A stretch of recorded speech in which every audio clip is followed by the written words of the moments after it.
I am just walking up to Comedy Monday Night for week 43 of 260 minutes. 3 chunks today. The first one I'm really excited about. All 3 of them actually have happened in the last few weeks, so it's very topical, very current.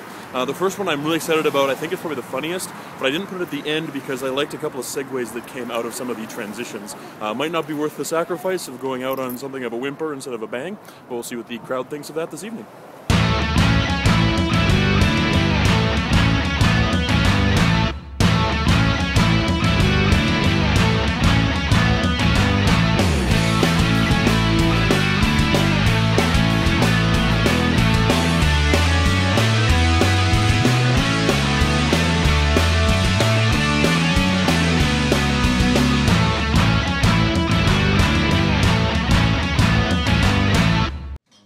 I was at a bar this weekend, and there was a girl talking to me. I know, and she said she was bragging about the fact that she didn't have any gaydar, like gay radar, but she did have big dick dar. Like she could tell the guys that had big dicks, and it was just a weird thing. Like she could really sniff out a moose knuckle. Yeah, it was like having a divining rod for divine rod. Oh, you have no idea how happy I was that I wrote that this afternoon, and all of you who are like, meh, it was alright. I'm gonna keep saying it no matter what. I know that this seems shallow, like she just is looking for big cock, but I mean, let's be honest here, she's not that shallow if that's what she's looking for.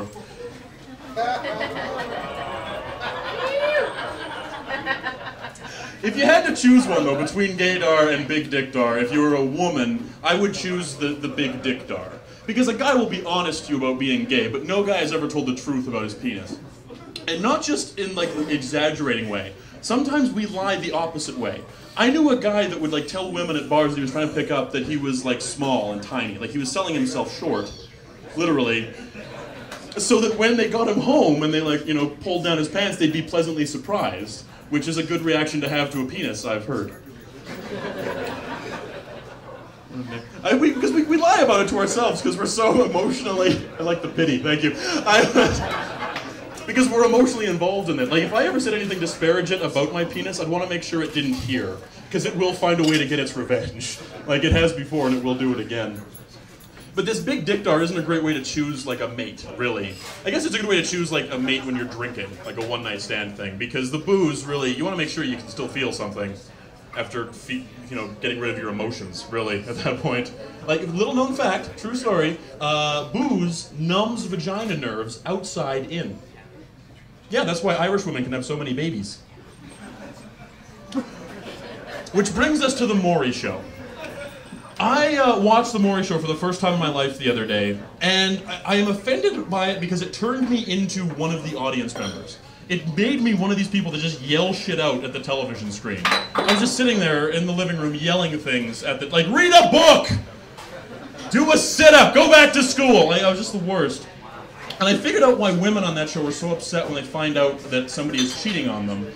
Because these people are so hideous, and I'm talking about on the inside here, that they realize that they have to convince a second person to sleep with them, and the weight of that job just, like, overwhelms them. They start crying.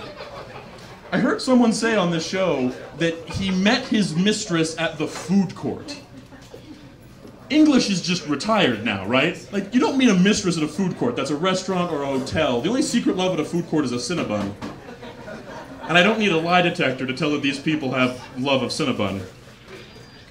A lot of people have said to me, oh, we watch it to feel better about ourselves. And I'm like, well, you've picked way too low of a bar.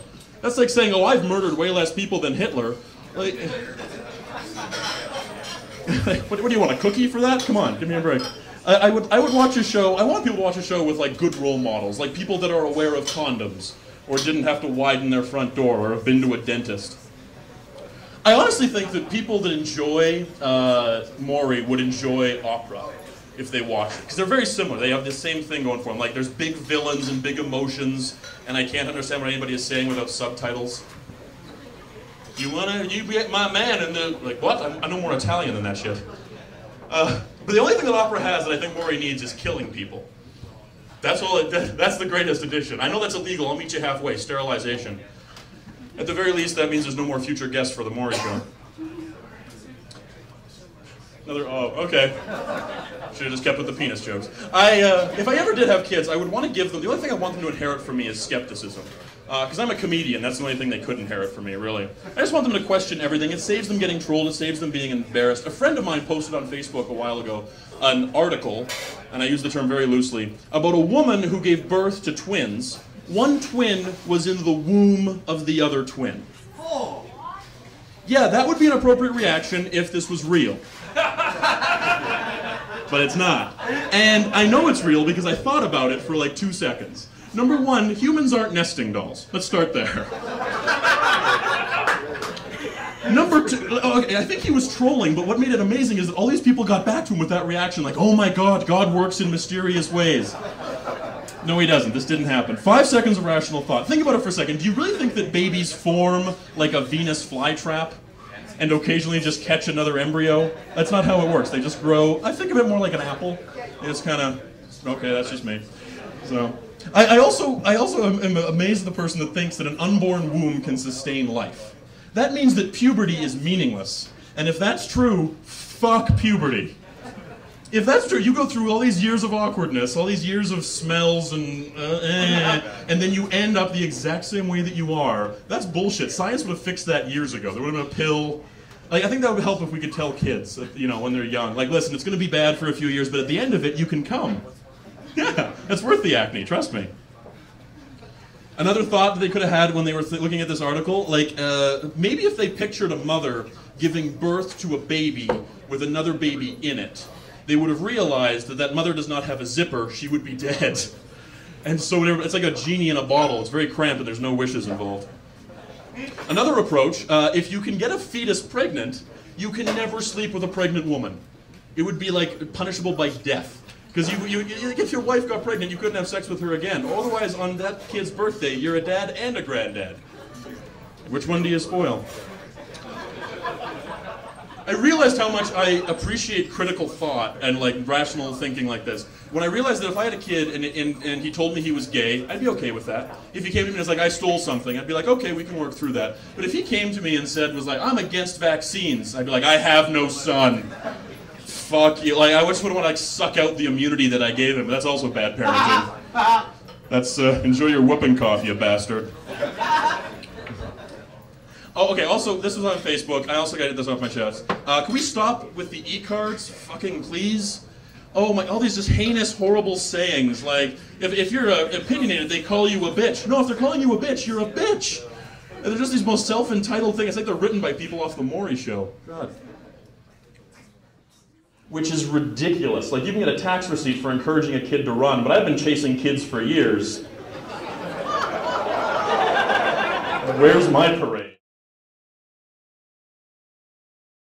Well, that was week 43 of 260 minutes. I should have reversed that. I think I should have closed on the opening chunk that I was doing about the gaydar versus big dickdar. But I just like that segue of speaking of kids into the Maury bit, and I was too committed to that. I should have just not worried about the segue and just gone into it or whatever. The line that I really liked, the divining rod for a divine rod, didn't get the reaction. I was afraid that it was just more like clever than funny, and I think that's what ended up happening, which is unfortunate. I'm probably still going to try it a couple more times though and just see what happens if everybody picks up on it. I really like the third premise of wanting to endow my kids with skepticism, and a couple of those beats in there did work. I might have just had too many. Might need to trim that down and cut that back and see what happens from there.